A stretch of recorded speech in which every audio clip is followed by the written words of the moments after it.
And then when our meditation and prayer, that time is completed, then we apply the same principle and the same prayer in how we do what we do in our life. Then the external and the internal are harmonized.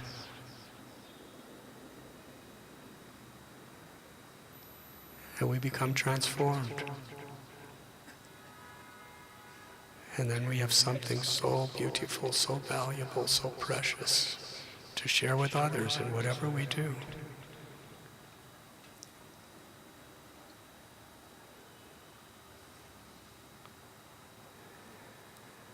This is not just an opportunity. It's actually the most important responsibility that each and every one of us has. Living a dharmic life, cultivating this inner foundation through satsang, sadhana, and sadachar is the foremost responsibility of a parent, of a wife, of a husband, of a child to the parents. It's the foremost responsibility in whatever occupation we have.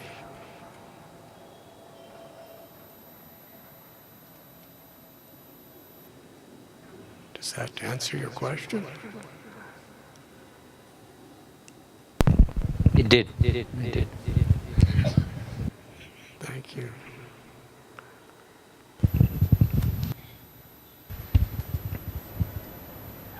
Do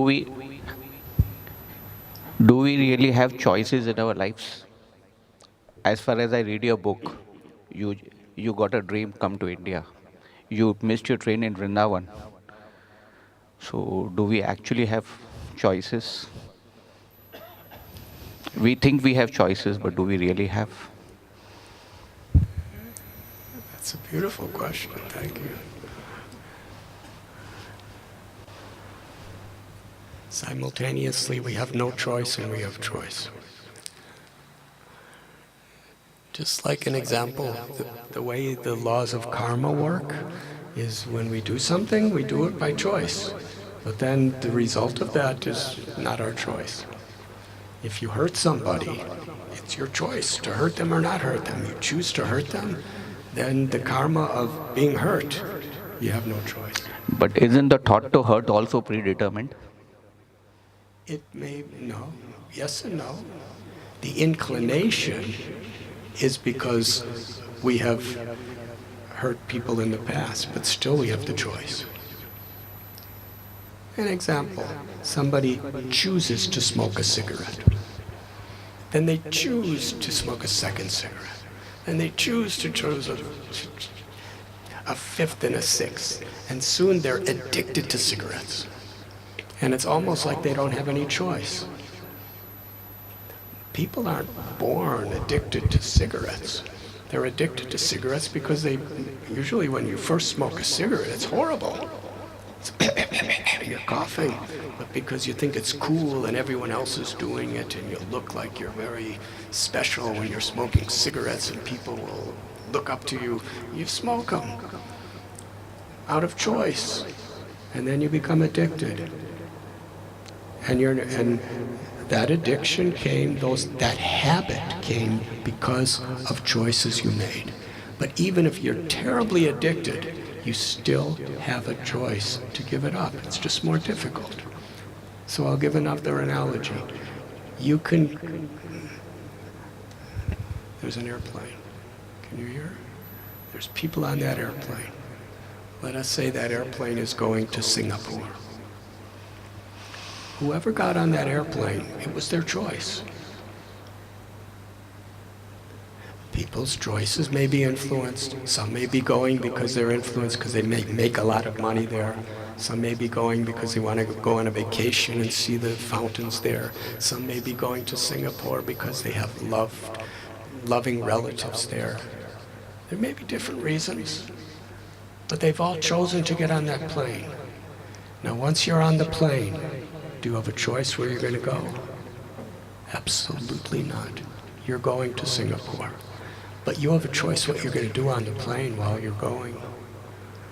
You have a choice to read the Srimad Bhagavatam and Bhagavad Gita. You have the choice to read a movie or look at a movie. You have a choice to go to sleep. You have a choice to argue with your husband or wife. You have a choice to eat meat or vegetarian food. You have so many choices. You don't have a choice where you're going, but you have a choice what you're going to do on your way. And then when you get to Singapore, you have so many, you're in Singapore, but you have so many choices where you're going to go, what you're going to do, how you're going to be. So there are certain things that are predestined because of our choices of the past. But at every moment we have a choice to respond to the situation we're in. Choice is never taken away from us, and our destiny is based on the choices we make. What's happening now is due to choices of the past, and what happens in the future is according to our choices now. No, just to understand better, as you had certain addictions, but on your journey to India, you had certain experiences due to which you could give up those habits. But you know, everybody may not get those experiences, or everybody may not have those opportunities. Did you really have a choice, or it was an experience which made you leave? At every moment, you have to make a choice to take an opportunity. Never comes automatically. Doors open, but still we have a choice to go through the door or go the other way. I hitchhiked to India, but at every moment I had a choice to start hitchhiking back. But somehow or other, I chose to come here and see how nice it is. I get to be with you. And answer your question. Thank you.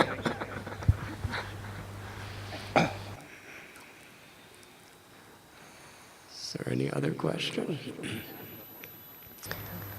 Can I ask one more? Please. You said you came here to search for the truth. What kind of truth you came to search for, and what was the truth you were looking at?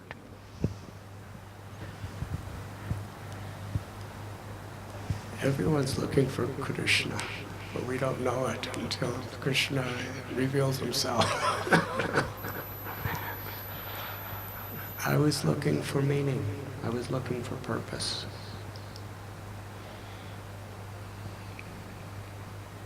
I was born and raised in America. I saw wealth. I saw power. I saw Hollywood movies.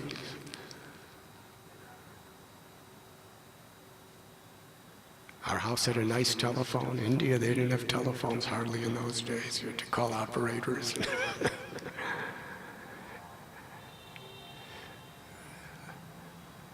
In the 1960s in America, there were beautiful highways. There was a gigantic middle class, upper class. It was very, very powerful, very, very equipped educational institutions. It was the most powerful, wealthy country on the planet. But I saw that most of the people, their lives were just like empty shells.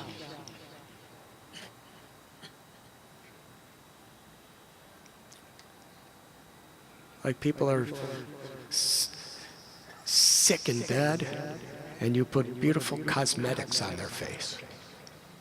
Doesn't make them any happier. At least, you know, when they look in the mirror, they think they're happier, but they're not. That's what I saw. Just a country where there's shallowness, emptiness inside. And everyone was trying to be happy by just putting a bunch of cosmetics on their face. The cosmetics of wealth, big house, a lot of fame, being beautiful. being strong physically, athletics. I saw so much greed and so much envy and so much confusion, so much hypocrisy. I revolted against it. But then I saw the people who were revolting with me, the counterculture, the civil rights movement to a large extent. There was the same type of hypocrisy, just for a different cause. Gandhi said, be the change you want to see in the world. That's the principle of Dharma. I understood that in order for life to be meaningful and purposeful and fulfilling, if I want to contribute anything really of substance to the world, I have to learn how to love and be compassionate. And that's a spiritual journey. That's truth. Who am I? Where am I coming from? Where am I going? What's the meaning of life? What's the purpose of life? This is truth. Philosophers, scientists have been asking these questions all over the world forever, looking for truth, not a shallow, superficial truth. I saw people who had so much, but they were suffering so bad. I don't want that. Is that what life is about? You just decorate your body. You get a big house. Then you die. Is that all life's about?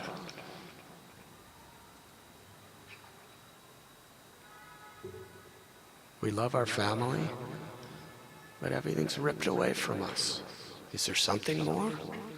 It just so happens that every spiritual tradition that's ever existed since the beginning of time speaks about a supreme being, a soul, a purpose of life. And as I was searching for the truth, I found that people who were spiritually connected were the most peaceful, the most beautiful, the most humble, and the most transformative people on the planet. I was looking for that.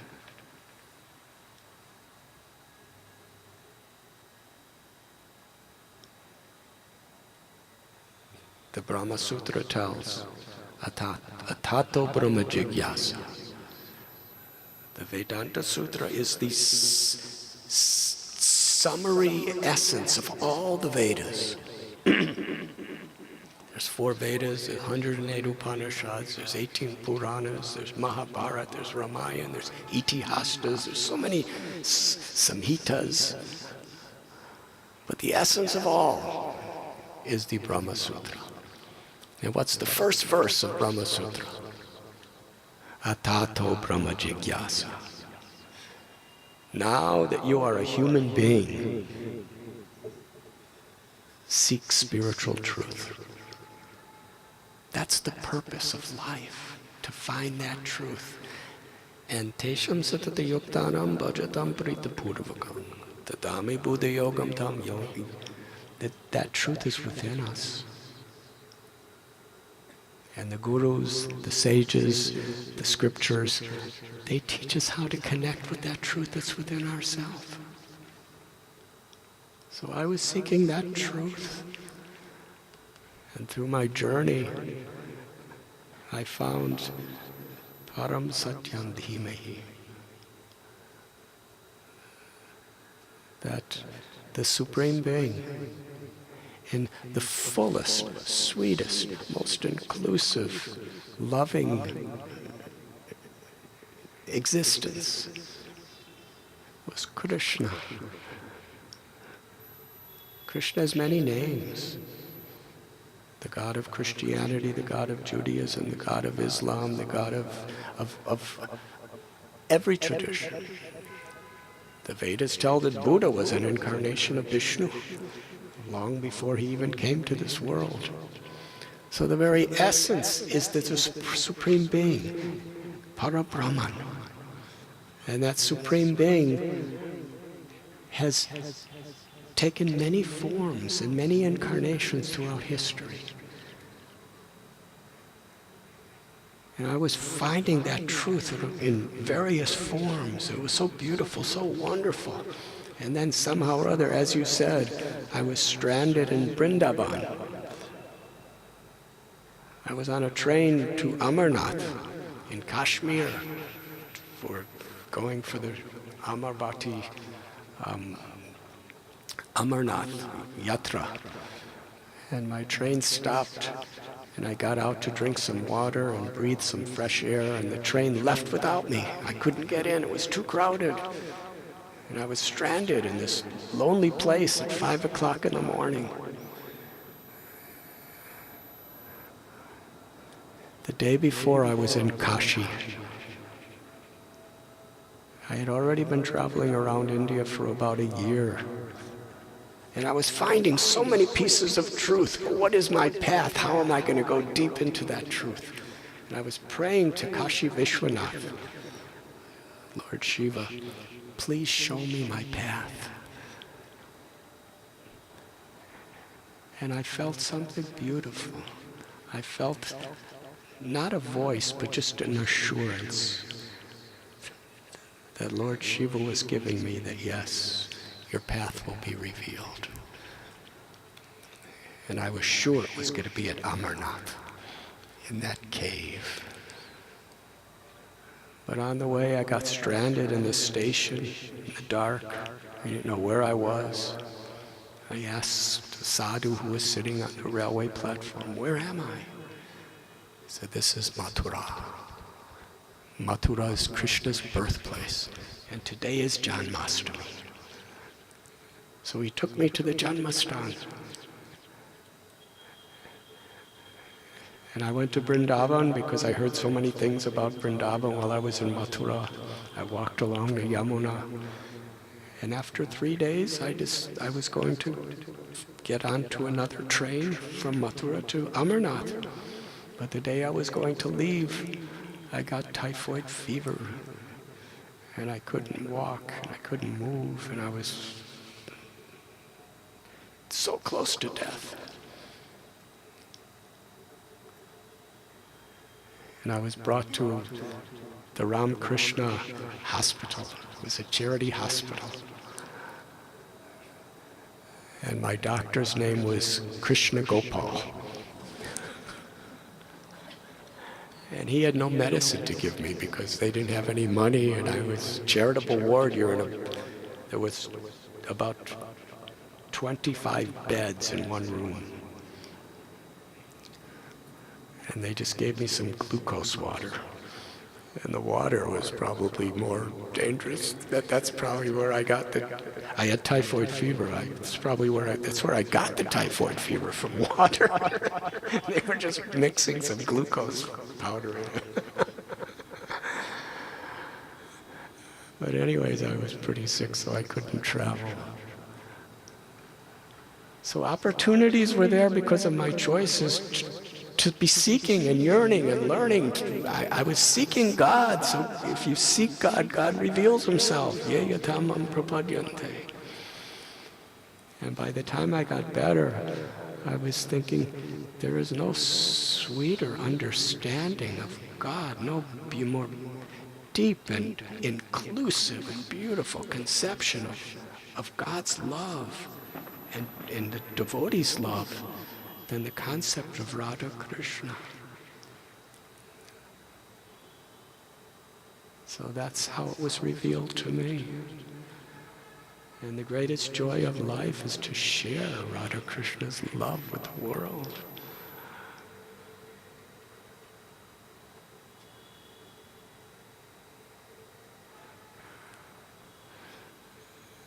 Thank you. No more questions, I hope. Thank you very much. Thank you all so very much.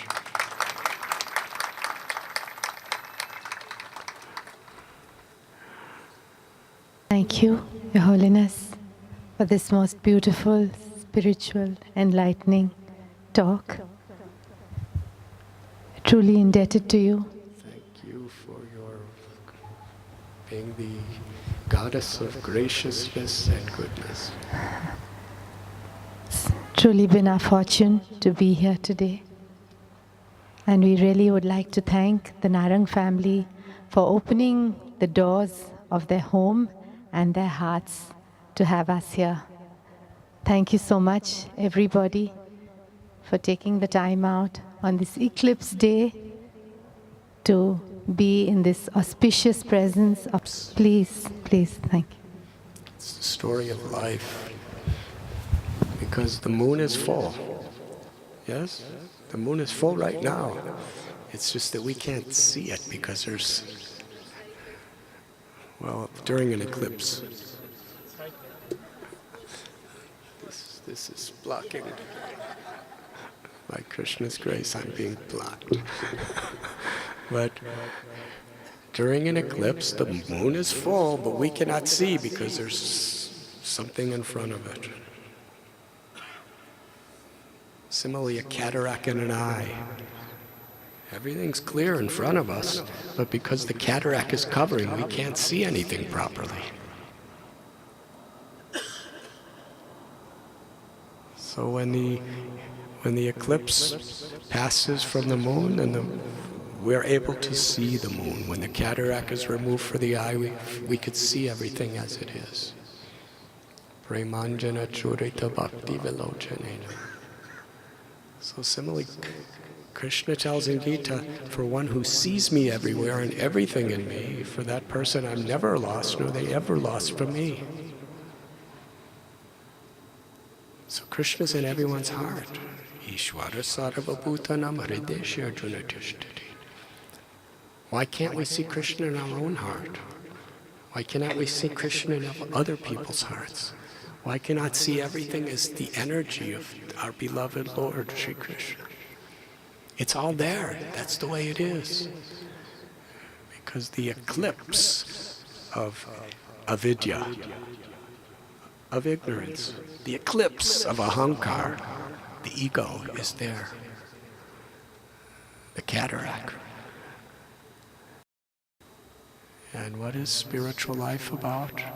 It's just removing that eclipse. Allowing the eclipse to pass so that we can actually see the beautiful Vrindavan Chandra, the beautiful full moon of God's blessings within us and all around us.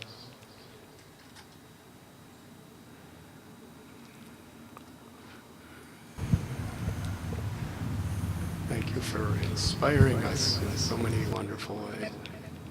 And I wish to thank everyone. Everyone is invited to have prasad, and before you, Krishna.